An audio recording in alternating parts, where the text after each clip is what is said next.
আজকে শেয়ার করব একটা দুর্দান্ত স্বাদের কাঁকরোল রেসিপি। কাঁকরোল নিয়ে নিয়েছি, কাঁকরোলের গায়ের কাটা আর উপর নিচ ছাড়িয়ে নিয়ে পিলার দিয়ে ভেতরের দানাগুলো পরিষ্কার করে নিয়েছি। সব হয়ে গেলে 4 মগজ পোস্ত আর এই কাঁকরোলের দানা আর এদিকে টমেটো, কাঁচা লঙ্কা, আদা সবগুলো আলাদা আলাদা পেস্ট করে নিয়েছি। কড়াতে সর্ষের তেল গরম করে কাঁকরোলগুলো নুন আর হলুদ দিয়ে ঢাকা চাপা দিয়ে মোটামুটি 80% ভেজে নেব লাল লাল করে।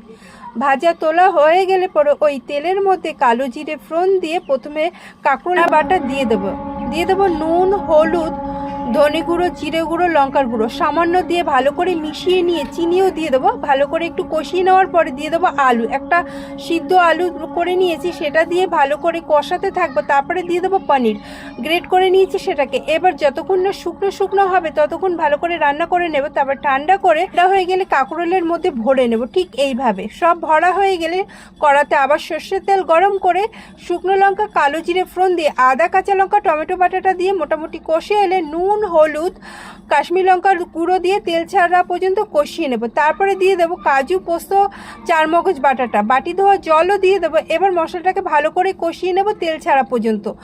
এবার দিয়ে দেবো পরিমাণ মতো জলটা মশলার সাথে মিশিয়ে নিয়ে ঢাকা দিয়ে দেবো। ফুটে উঠলে পরে এবার দিয়ে দেবো কাঁকরোলটা, স্বাদ মতো চিনিও দেবো। ভালো করে মিশিয়ে নিয়ে ঢাকা দিয়ে দেবো। 5 মিনিট পরে ঢাকা খুলে একটু নাড়িয়ে চাড়িয়ে মিশিয়ে নিয়ে গরম মশলা আর ঘি দিয়ে ভালো করে মিশিয়ে নিয়ে আবার ঢাকা দিয়ে দেবো আরও 5 মিনিটের জন্য।